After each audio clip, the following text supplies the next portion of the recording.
Semangat pagi di hari Kamis, 14 Januari 2021. Kembali kita bersekutu dalam persekutuan doa anggota keluarga Allah. Memulai dengan menenangkan hati, menenangkan pikir dalam saat teduh sejenak.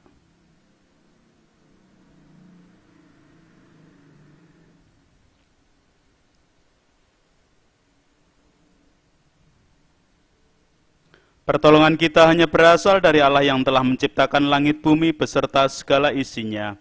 Kasih karunia dan damai sejahtera yang dari Allah Bapa kita dan Tuhan Yesus Kristus ada pada saudara sekalian. Amin. Anggota keluarga Allah, judul dan tema perenungan Sabda hari ini bagi orang-orang tertentu memang agak kurang enak didengar, yaitu wani silit. Ungkapan Jawa secara lengkap mengatakan wani silit wedi rai. Wani berarti berani, yang berkebalikan dengan wedi yang berarti takut.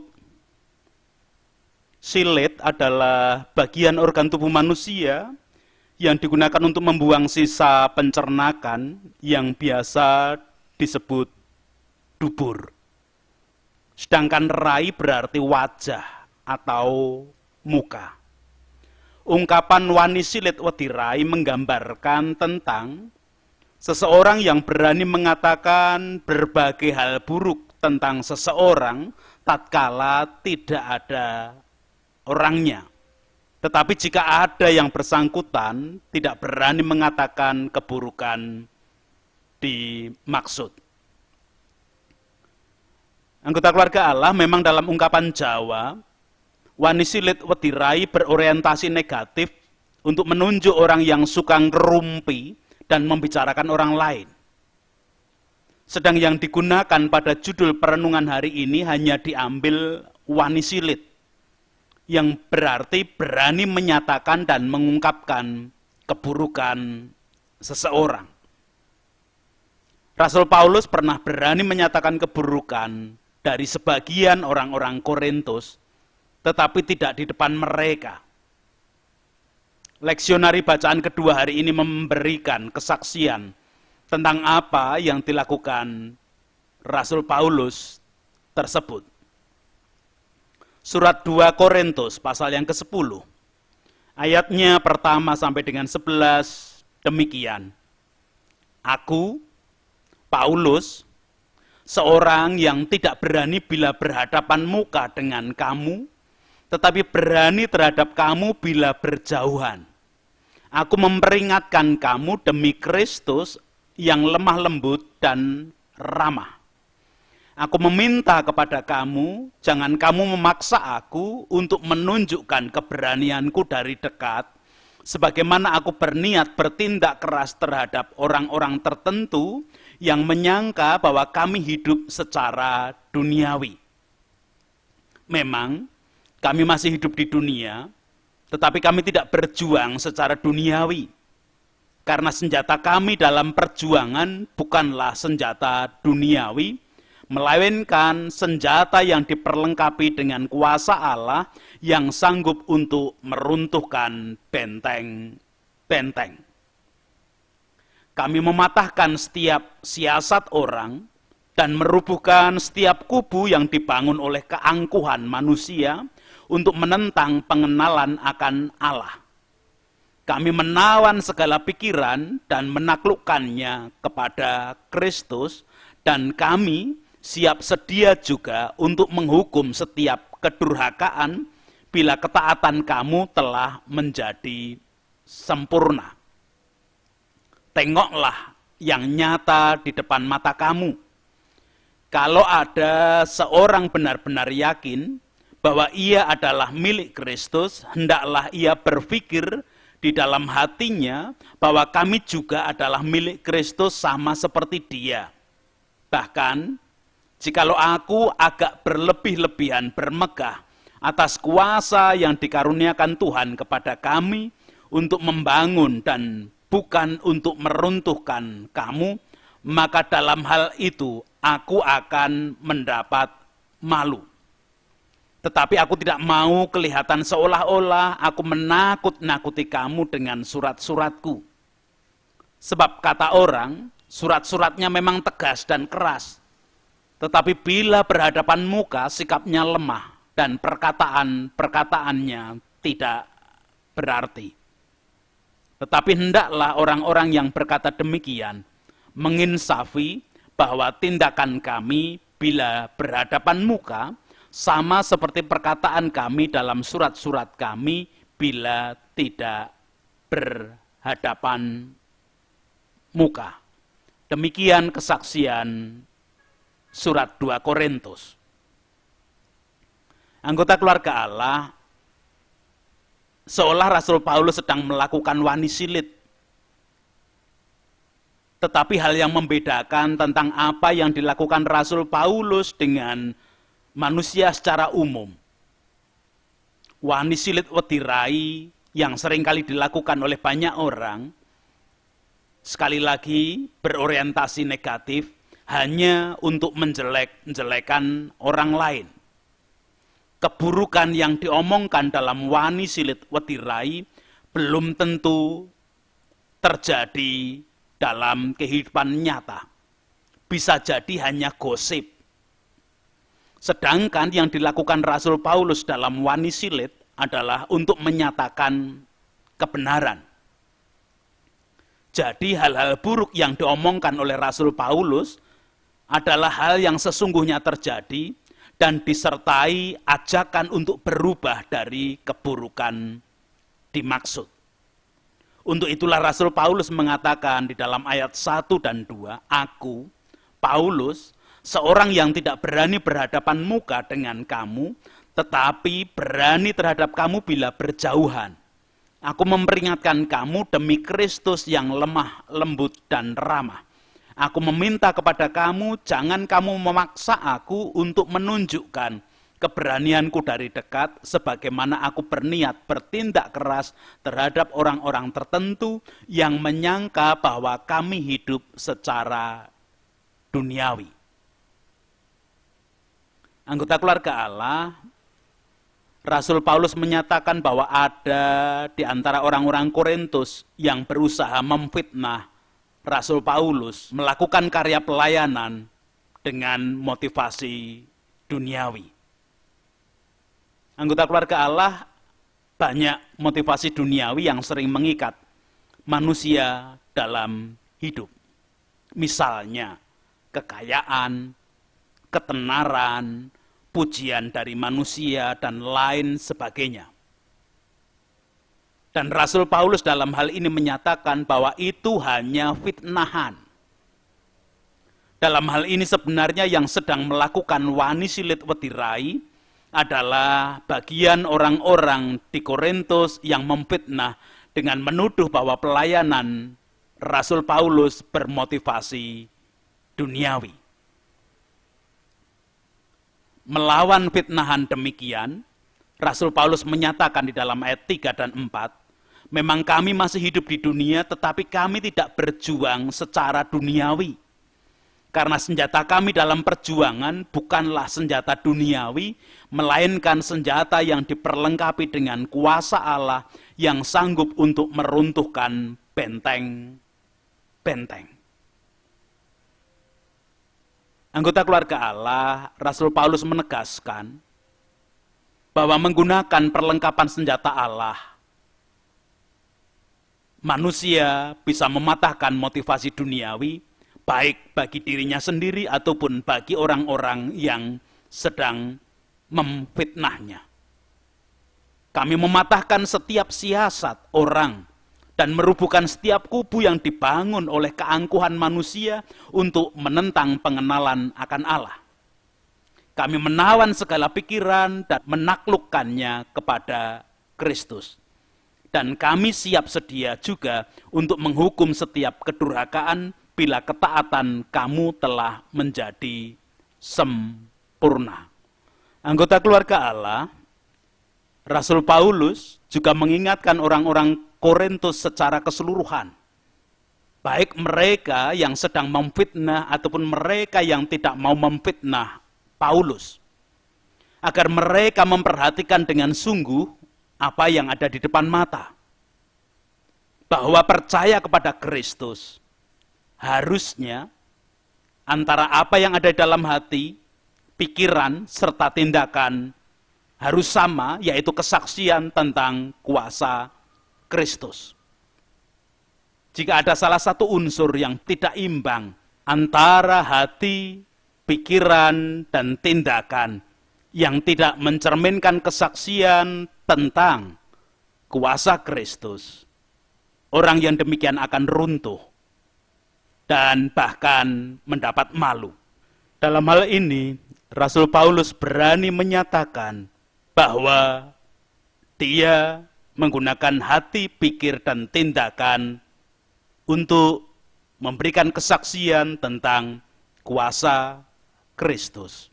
Ayat 8, Paulus menyatakan bahkan, jikalau aku berlebih-lebihan bermegah atas kuasa yang dikaruniakan Tuhan kepada kami untuk membangun dan bukan untuk meruntuhkan kamu, maka di dalam hal itu aku tidak akan mendapat malu. Hal tersebut dinyatakan Rasul Paulus bukan sebagai gertak sambal, hanya menakut-nakuti orang-orang Korintus, tetapi benar-benar untuk menyatakan kebenaran untuk membangun kehidupan jemaat di Korintus. Ayat 9 sampai dengan 11 memberikan kesaksian kepada kita, tetapi aku tidak mau kelihatan seolah-olah aku menakut-nakuti kamu dengan surat-suratku. Sebab kata orang surat-suratnya memang tegas dan keras, tetapi bila berhadapan muka, sikapnya lemah dan perkataan-perkataannya tidak berarti. Tetapi hendaklah orang-orang yang berkata demikian menginsafi bahwa tindakan kami bila berhadapan muka sama seperti perkataan kami dalam surat-surat kami bila tidak berhadapan muka. Dengan demikian, Paulus tidak sedang wani silit wetirai, tetapi Paulus melakukan wani silit, wani rai. Sebagai anggota keluarga Allah, kita diingatkan agar hidup ini hanya menyatakan kebenaran, yaitu kesatuan antara hati, pikir, kata, dan tindakan yang mewujudkan kesaksian tentang kuasa Yesus Kristus sebagai anak domba Allah yang memiliki kuasa menghapus dosa dunia. Orang yang hatinya memperoleh kuasa penghapusan dosa anak domba Allah akan selalu mewujudkan syukur dan sukacita di dalam hidup. Orang yang pikirannya dikuasai oleh penghapusan dosa oleh anak domba Allah akan mewujudkan segala pikiran positif. Orang yang hati dan pikirannya dipenuhi kuasa anak domba Allah yang menghapuskan dosa dunia, pasti mewujudkan karya, perilaku, ucapan, sikap yang mengasihi seperti yang dilakukan Kristus yang mengasihi dirinya. Tuhan memberkati setiap anggota keluarga Allah. Amin. Menanggapi sabda hari ini, dengan bersama-sama menyatakan bahwa kita telah menerima Kristus sebagai anak domba Allah yang memiliki kuasa menghapuskan dosa bagi hidup kita, sehingga antara hati, pikir, ucapan, sikap, dan semua kenyataan hidup kita hanya untuk mewujudkan kesaksian atas kuasa Kristus yang menghapuskan dosa itu. Kidung Jemaat 306 akan kita lantunkan, Ku tahu Tuhanku.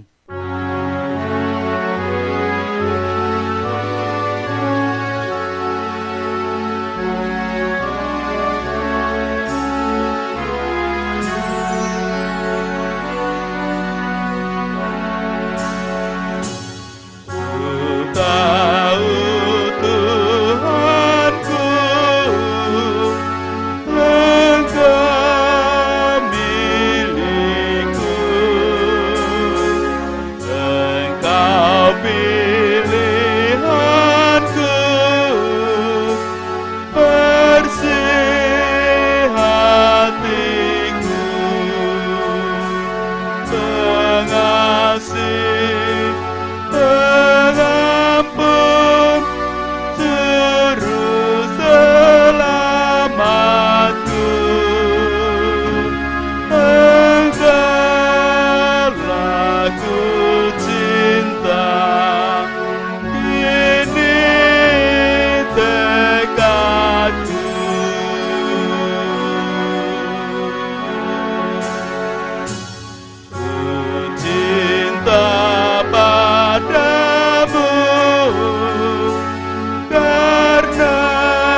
cinta, kini tekadku.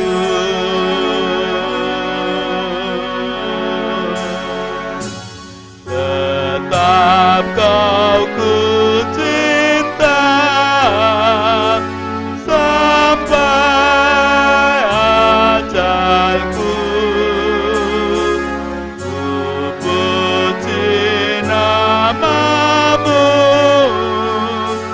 selama hayatku. Pun saat sang maut renggutkan nyawaku, engkaulah ku cinta, kini tekadku.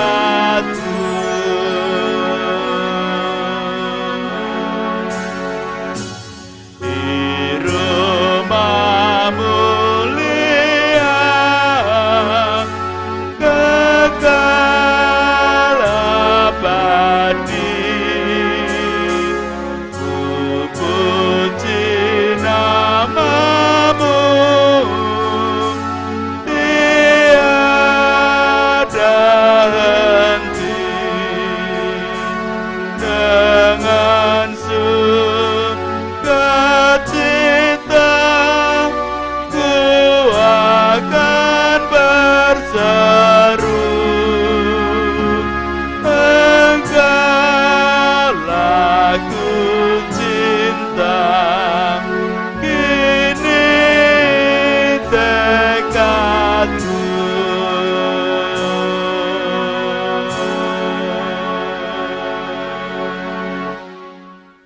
Kita berdoa bersama. Puji, hormat, dan syukur kami haturkan kehadirat-Mu ya Tuhan, karena kami diperingatkan hari ini, agar di dalam kehidupan kami selalu menyatakan kebenaran antara hati, pikiran, ucapan, tingkah laku, semua mewujudkan kesaksian tentang kuasa Kristus yang sudah menghapuskan dosa kami, bahkan kuasa Anak Domba Allah yang menghapus dosa dunia. Hati kami sudah Engkau bersihkan, pikiran kami sudah Engkau bersihkan, dan Engkau isi dengan hal-hal yang baik dengan kasih karunia-Mu. Mestinya ucapan, tindakan, sikap hidup, dan apapun yang kami lakukan mencerminkan kesaksian tentang kuasa-Mu itu. Tolong kami menjalani hari-hari kami saat ini. Apapun aktivitas dan kegiatan kami haturkan. Anggota keluarga Allah di dalam setiap keterbatasan ragawi, dengan kelemahan sakit penyakit yang ada, Tuhan berkuasa sepenuhnya. Baik sakit penyakit sesaat, sakit penyakit yang sudah menaun, sakit penyakit yang harus ada di dalam tubuh jasmani yang lemah, bahkan sakit penyakit karena dampak pandemi COVID saat ini. Biarlah kasih setia-Mu tetap ada bagi semua, sehingga kami tetap mewujudkan kesaksian tentang kebaikan dan kuasa Tuhan yang menghapus dosa kami. Anak-anak anggota keluarga Allah dalam masa pandemi bersekolah dengan pelajaran jarak jauh. Biarlah kasih setia-Mu tetap ada. Melalui pendampingan para orang tua, kami tetap mengajarkan agar anak-anak juga mewujudkan kebenaran antara sikap hati, perkataan, tutur, dan kehidupan untuk kesaksian akan kasih Tuhan yang sudah menghapuskan dosa. Demikian juga para usia produktif dalam melakukan aktivitas kerja hari ini sepenuhnya dalam tangan kasih kuasa Tuhan. Sekarang kami tetap menyerahkan pemimpin bangsa dan negara kami dari tingkat pusat sampai pedesaan-pedesaan. Menyerahkan wakil rakyat, tokoh masyarakat, tokoh agama dalam segala keadaan dan kondisi kehidupan. Kebijaksanaan selalu kami mohon Engkau tambahkan dalam kehidupan mereka, agar dalam membangun kehidupan bersama dengan masyarakat, menggapai damai sejahtera yang Engkau berikan, semua merasakan kasih kuasa-Mu. Para medis dalam aktivitas kerja menjadi garda paling depan suasana pandemi, biarlah kasih-Mu juga yang menjadi pelengkap kehidupan, penguat, bahkan kebijaksanaan-Mu menjadikan hal yang terbaik bagi kehidupan para medis. Itu permohonan dan doa kami hari ini. Ampuni dosa dan kesalahan kami, karena keterbatasan manusiawi kami. Ampuni juga dosa kesalahan para pemimpin, tokoh masyarakat, wakil rakyat, tokoh agama dalam setiap keadaan dengan keterbatasan manusiawi. Kehidupan gereja-gereja Tuhan di dalam mengatur diri, kehidupan untuk selalu mencari kehendak Tuhan, mewujudkan kesaksian, agar kehidupan boleh nyata merasakan kuasa Tuhan, kuasa anak domba Allah yang menghapuskan dunia, juga nyata bagi gereja Tuhan. Dalam Kristus kami berdoa. Amin. Bersama melanjutkan kehidupan untuk mewujudkan kebenaran, kesatuan antara hati pikir, ucapan, dan tindakan yang mencerminkan kesaksian akan kuasa Tuhan, membawa berkat Tuhan yang diperintahkan lewat Musa. Tuhan memberkati engkau dan melindungi engkau. Tuhan menyinari engkau dengan wajahnya dan memberi engkau kasih karunia. Tuhan menghadapkan wajahnya kepadamu dan memberi engkau damai sejahtera. Amin.